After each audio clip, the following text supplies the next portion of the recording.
Bonjour, bienvenue à l'atelier librairie, dans le souterrain de l'atelier librairie. Nous sommes à Montréal le 23 janvier 2021. Alors, le jour de la marmotte qui est interminable. Demain, je vais vous montrer une boîte, un carton de livres que je conserve pour mon usage personnel. Mais je vais vous montrer quelque chose. Et peut-être que je vais élaborer là-dessus, mais je vais vous révéler un de mes désirs secrets. N'ayez crainte, c'est dans le domaine des livres. Mais je vous montre le livre. Victor Segalen, les immémoriaux, publiés chez Plomb, dans la collection Terre humaine. Alors, ce qu'on reconnaît ici, le nom de Camille Laverdière. Je vais vous parler de Camille Laverdière après. Alors, il avait... Je ne pense pas que Camille Laverdière est encore parmi nous. C'était un géographe qui a photographié tout le nord du Québec. Et qu'il a tout photographié, il a cartographié. Et il a fait un livre de poésie aussi avec... je ne l'ai pas préparé cette vidéo-là parce que j'avais d'autres choses à vous dire, mais je ne pensais pas que je vous parlerais de Camille Laverdière. Avec le sculpteur et peintre québécois, celui qui a fait des petites figurines et qui les a balancées au fond du fleuve. Vous allez le reconnaître, il est connu, il a une maison, il avait un espace culturel à Val-David, si ma mémoire est bonne. À Brébeuf, il y a une salle de conférence, il a illustré en tout cas, le nom m'échappe. Et il a fait un recueil de poésie tiré à un très très petit tirage avec ce peintre important dont le nom m'échappe aujourd'hui. Encore une journée où j'ai avalé beaucoup de poussière, mais je n'ai pas travaillé trop dans le souterrain. Travaillé dans la librairie, j'ai posté des dizaines de photos, j'ai répondu au téléphone, j'ai fait quelques ventes sur le seuil de la porte, et j'ai même eu le droit à un commentaire que je vais retranscrire sur ma page Facebook pour mes carnets numériques. Et Pierre me disait, sur le seuil de la porte, à l'extérieur, il me disait que j'étais le meilleur libraire au monde. Et je lui ai répondu, peut-être pas le meilleur au monde, n'exagérons pas, mais sans doute un des plus étonnants, en tout cas. De ça, je peux sans trop risquer, m'aventurer dans cette direction-là. Alors donc, Camille Laverdière a photographié et il a remis ça. Vous pouvez retrouver ceci sur le site, sur un site qu'a conçu l'Université de Montréal, des dizaines de milliers de photos du nord du Québec. Mais de tous les rivières, les lacs, mais des dizaines de milliers de photos. Vraiment. Et un travail considérable. Donc, il était géographe, il était professeur à l'Université de Montréal de géographie et de poésie aussi. Une poésie qui va sans dire, inspirée par les éléments naturels. Je pense même qu'il a créé un mot glaciel. Je ne suis pas sûr de ce que j'avance, mais le glaciel, c'est quand l'eau salée de la mer, quand l'eau douce du fleuve devient l'eau salée de la mer, et que cette eau-là gèle, et que ça forme à la surface une sorte de glacis, et qui est causé par à la fois le sel, de là glaciel, et les éléments. Alors, glacis, glaciel, me semble-t-il, il a créé ce mot-là. Créer un mot, ce n'est pas rien. Alors, c'est une contraction, bon, vous l'avez compris, mais je pense que l'un de ses recueils aussi s'appelle Glaciel. Mais bon, je ne voulais pas vous parler de Camille Laverdière, je voulais vous parler de cette collection-là, qui existe toujours, qui existe toujours et qui fonctionne à perte. C'est ce que j'ai lu. Plon, l'éditeur Plon poursuit son travail d'édition, mais à fond perdu. Une partie importante du travail de l'éditeur, des éditeurs, consiste à publier des livres nécessaires, mais dont les méventes sont assurées. Cependant, ils se doivent d'enrichir leur catalogue par des ouvrages majeurs, de fond. Ah non, ils avaient cessé leurs activités pendant un certain temps et ils ont demandé à Jean Mallory. Jean Mallory,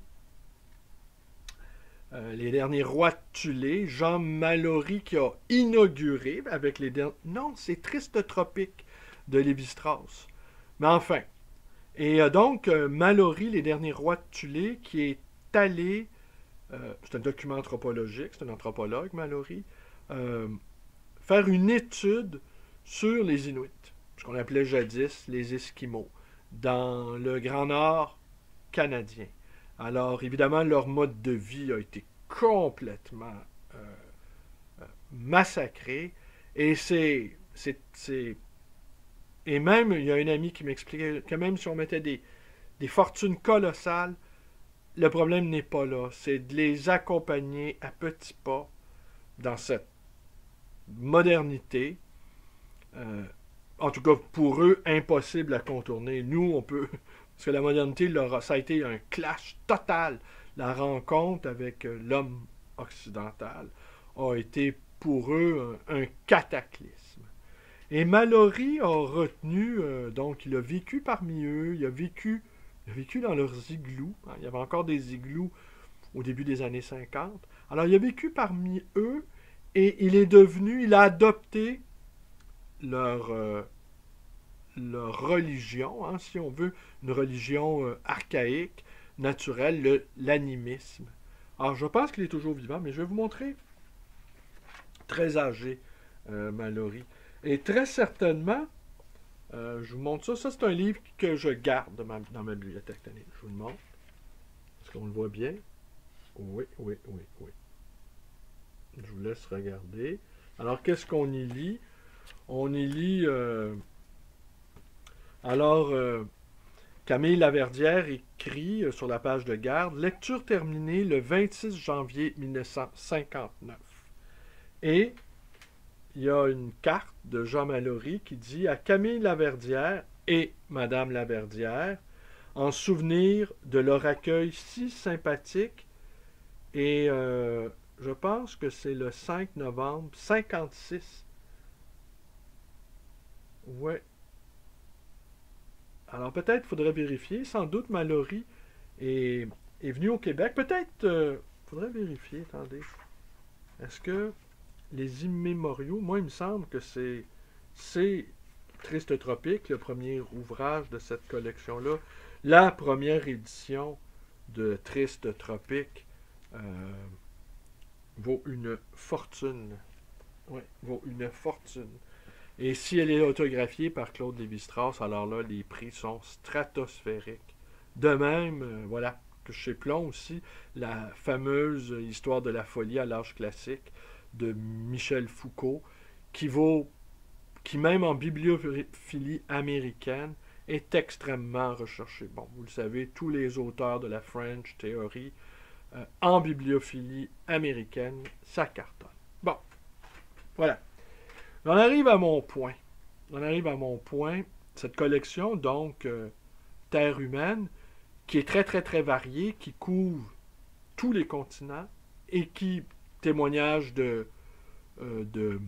d'Autochtones, témoignage de paysans, de gens qui ont été... Et c'est ça qui est bien dans cette collection-là, c'est que c'est à la fois quelque chose d'universitaire, hein, avec les règles universitaires sérieux, et à la fois aussi populaire, et dont les expériences, dont les témoignages sont validés et corroborés par des chercheurs. Alors, mon fantasme, j'aimerais me retrouver dans cette collection. Voilà. Parce que je pense, en tout cas vu, ça fait plus de 30 ans que je fais ce métier, petit métier de libraire, qui fait partie, même si l'année 2020 a vu le métier de libraire, on n'a jamais entendu autant parler de notre travail qu'au cours de cette pandémie. Et vu la place qu'on occupe dans le champ économique, c'est-à-dire quelque chose de absolument anecdotique, et sur le plan culturel, nous ne sommes pas généralement considérés. On est comme au bout de la chaîne. Là, hein? Il y a les éditeurs qui contrôlent la chaîne. Il y a les auteurs qui sont parfois guère moins bien lotis que les libraires, mais assurément, nous, c'est rare que nous sommes des instances, c'est rare que nous ayons une place si importante dans la société. Ce qui n'a pas été le cas pour l'année en cours, la dernière année là, qui vient de se terminer. Et donc, métier de libraire, petit métier, hein, n'est-ce pas? Bouquiniste de surcroît, c'est même en dessous dans la hiérarchie de la librairie. Le bouquiniste, c'est une sorte de recycleur, c'est une sorte de ramasseux, c'est... bon, évidemment, vous vous doutez bien que je ne partage pas ce point de vue, mais ça n'en demeure pas moins que ça appartient au champ des petits métiers. Bon, ça c'est la première chose. La deuxième chose, avec qui on fait affaire, nous? Évidemment, les clients. Ça va de soi. Mais notre matière première, on la trouve chez des gens qui nous proposent à la vente des livres. Mais les vraies bibliothèques, hein, n'est-ce pas? Les vraies bibliothèques, elles se trouvent non pas, on ne les propose pas à la pièce, au comptoir. On les trouve chez les gens, chez les bibliomanes. Et on a le privilège, nous, bouquinistes, libraires d'occasion et d'anciens, d'aller in situ sur le territoire de l'amoureux de livres. On peut étudier cette créature étrange avec laquelle, évidemment, on a des accointances, le bibliomane. Le bibliomane, qui est généralement un homme, il faut le dire, mais parfois il y a des femmes, mais généralement c'est un homme. Et on peut l'étudier de près. Et je l'ai peut-être déjà raconté sans doute, assez rapidement, vu l'expérience, je suis capable de cartographier les bibliothèques. J'ai même fait quelques vidéos où je prétendais que j'étais capable de faire une psychanalyse d'une bibliothèque. Les bibliothèques parlent. Les bibliothèques disent beaucoup, beaucoup de choses. Les artefacts, que sont les livres, également, contiennent des éléments, des lettres, bon, des signets, des photos. Moi, personnellement, je les laisse. Je les laisse, jugeant que ça... Je les laisse dans le livre, jugeant que ça appartient à la singularité de cet objet-là, qui a été enrichi par son propriétaire de traces. Et ces traces-là font, à mon sens en tout cas, font partie de la personnalité du livre. Alors, je prétends ici que je suis un ethnologue. Voilà. Je suis à la fois un chercheur et je suis à la fois une sorte de savant qui étudie dans son milieu naturel les bibliomanes. Et ça, à mon avis, c'est une expérience singulière qui mériterait que je me retrouve dans cette collection-là, Terre humaine, fondée par Jean Mallory. Beaucoup de prétentions, mais c'est pas grave. Et peut-être que là, il est temps que je mette sur papier toutes les observations que j'ai faites. Mais je commencerai par mon propre cas. Qu'est-ce qui fait qu'un individu à peu près,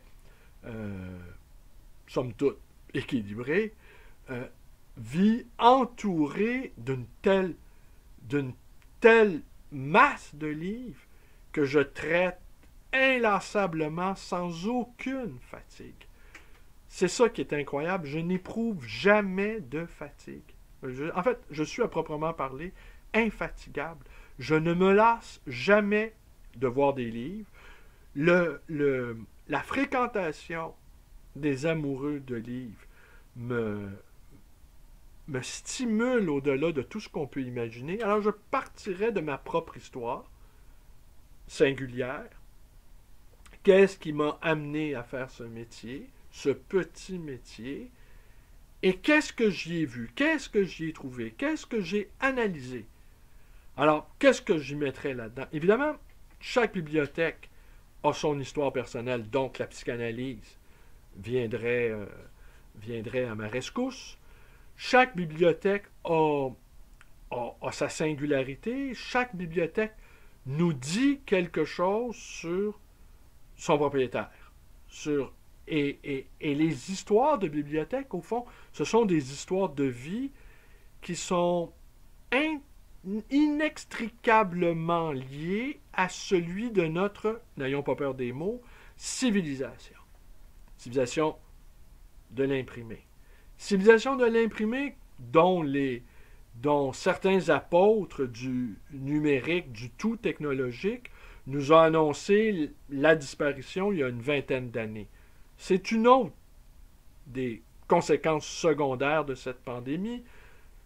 Nous avons pris plus de puissance. Le livre a pris plus de puissance. Le livre ne fait pas que se défendre. En fait, le livre est devenu même une sorte d'îlot arraché au virtuel.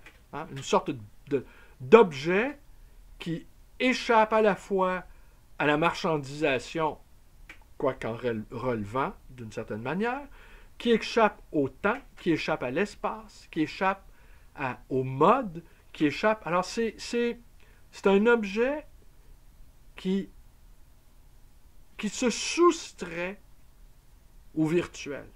Le livre est devenu incroyablement réel.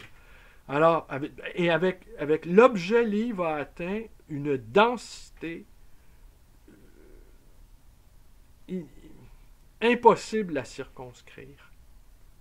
C'est devenu, en fait, j'aurais envie de dire, pour résumer, le livre est devenu le réel. Voilà. Et tout le reste est virtuel, sauf le livre. Et vous, naturellement, et moi, naturellement. Alors, est-ce que je vais finir... Alors, peut-être faudrait que je me trouve non pas un intervieweur, mais quelqu'un qui accepterait de recueillir mon témoignage comme si j'appartenais à une espèce, pas tout à fait en voie de disparition, mais une espèce en voie d'apparition. Alors, à partir de mon parcours singulier, en creusant le plus qu'on peut toutes les hypothèses qui ont fait que je suis devenu l'ethnologue que je suis, un ethnologue boutiquier, ce qui est quand même assez étonnant.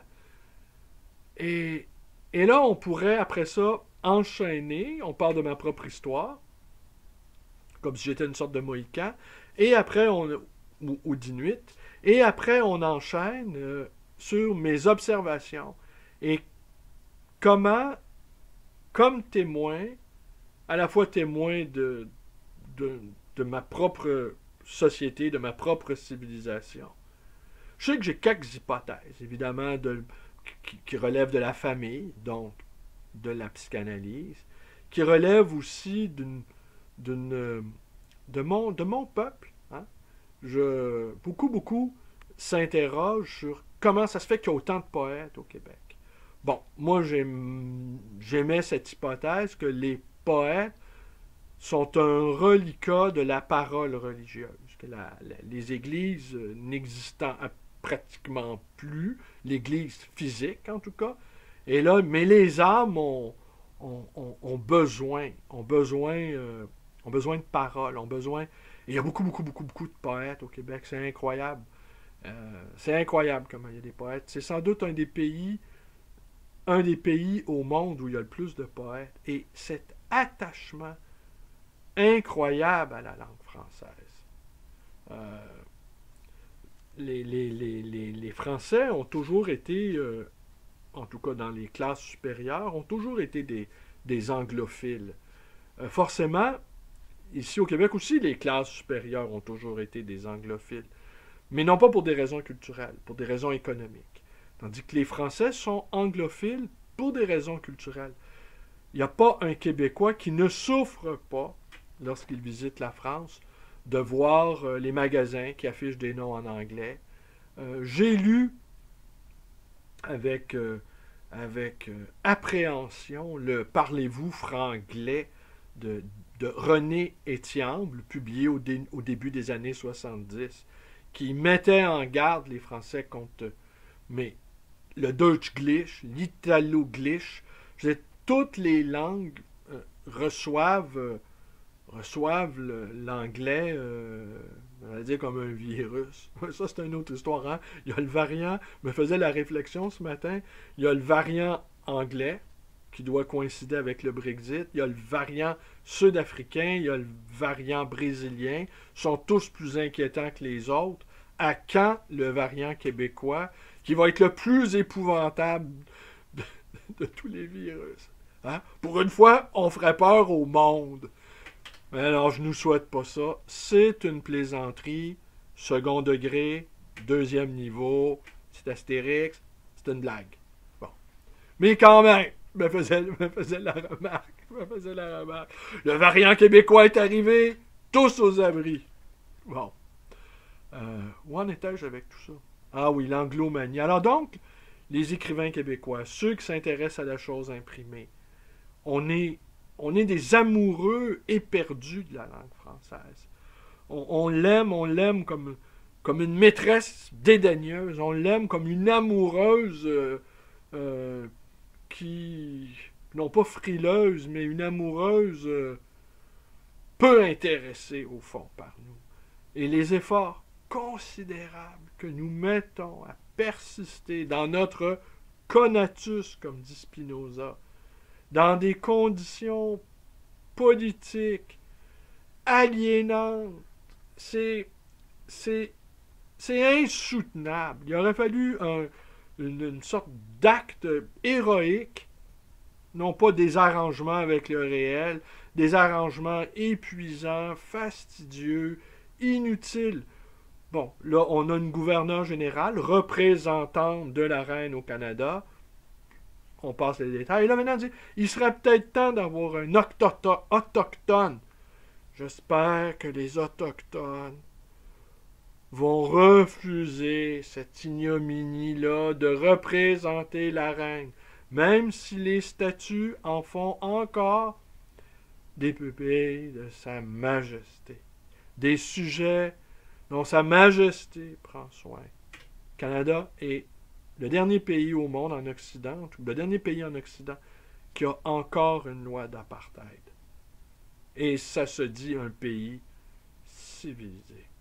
Alors les Québécois, donc, cette espèce d'attachement incroyable à la langue, pour l'instant du moins, mais en tout cas c'est probant, chez les amoureux de la chose imprimée. Alors, et on est les seuls en Amérique du Nord, on est le seul groupe linguistique homogène en Amérique du Nord, et on est le seul groupe qui vivons sur un territoire qui est grand comme un continent, et aussi nous sommes la seule colonie dont le nombre est moins nombreux que la maison mère.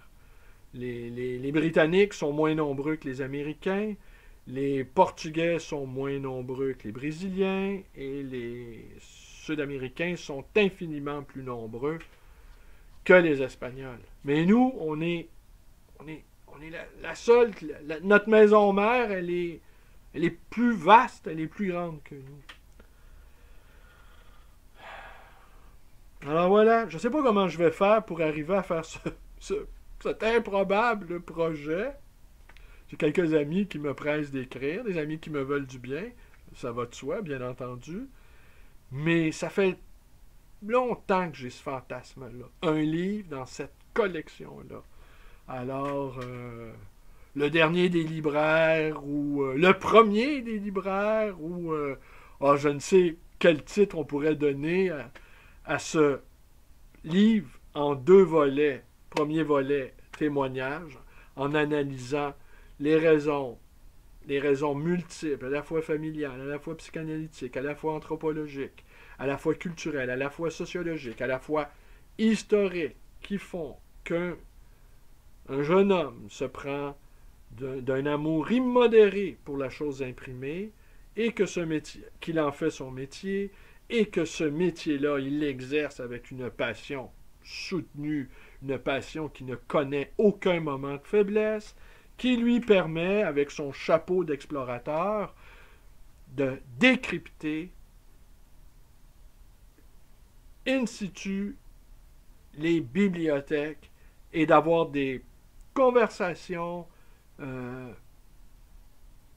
parce que, évidemment, les gens qui m'invitent, à part les successions, mais les gens qui m'invitent, ils sont contents de comprendre, ils sont contents de savoir que je comprends ce qui se passe sur leur lieu de vie, où, quand on vit entouré de centaines, de milliers de livres, et qu'on accorde que notre existence tourne autour de la lecture et parfois de l'écriture, ce n'est pas anecdotique, c'est hyper significatif ce qui se joue dans les bibliothèques.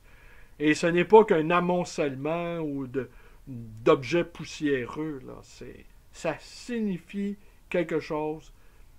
J'ai un être humain qui aura passé des fois des 40, 50 ans, 60 ans de sa vie à lire, à étudier. Et j'ai pu voir aussi que certains d'entre eux, parfois frappés par la maladie, parfois aussi entrés dans le grand âge, venaient à se défaire de leur bibliothèque. Eh bien, je pense à un, entre autres, la veille de sa mort, il se savait atteint d'un cancer et il est allé mourir à l'hôpital. Eh bien, la veille de sa mort, il achetait encore des livres, 2 livres, et les livres sont restés dans le sac avec la facture à l'intérieur des livres. Et qu'est-ce qu'on peut acheter comme ça, la veille de sa mort? Qu'est-ce qui pousse quelqu'un qui sait qu'il va mourir le lendemain à aller encore dans les librairies? Tenez, je vais vous raconter une dernière anecdote. Il y a plusieurs années, peut-être une douzaine d'années, une cliente à ma librairie est venue me visiter. Elle cherchait de toute urgence un recueil du poète haïtien, décidément, on reste encore avec Haïti, René Depestre. Et elle le cherchait. C'était très important qu'elle le trouve rapidement, car son frère, atteint d'une maladie incurable, était au seuil de la mort. Et il voulait être incinéré avec ce recueil de poésie. Et finalement, je l'ai commandé sur un site. Je l'ai reçu à temps, et elle a pu l'accompagner dans la mort en lui lisant du René Depestre les 2-3 jours précédant sa mort. Et après, telle sa volonté, le livre a été, si on ne dit pas incinéré, là, le mot m'échappe, le livre a accompagné le défunt dans la fournaise. Un grand moment de poésie, sans doute, mais c'est probablement une des requêtes, et cette femme-là, évidemment, m'en a été reconnaissante que j'avais réussi à retrouver ce recueil de poésie qu'elle avait lu jusqu'au dernier moment de son frère. Alors voilà, qu'est-ce que tout ça veut dire, hein? Pourquoi René Depestre au seuil de la mort? Pourquoi? C'est des questions auxquelles je tenterai de répondre dans un éventuel ouvrage. Mais je devrais peut-être contacter avant même, parce que maintenant, il y a des gens qui envoient non pas des livres à des éditeurs, ils envoient un synopsis de 2-3 pages, 2 pages, sollicitent l'éditeur en lui disant vous tenez là un best-seller, vous avez le synopsis, si vous me publiez, je m'engage à l'écrire. C'est des histoires vraies, ça. Je l'ai entendu à quelques reprises. l'auteur ne doutant absolument pas de la réaction de l'éditeur, eh ben, il envoie ça. Et il y a un autre écrivain québécois qui lui aussi s'est enlevé la vie, il n'y a pas si longtemps, a harcelé. Mais quand on dit harcelé, c'est pas qu'on. Lui, une lettre de refus, là, c'était pas suffisant.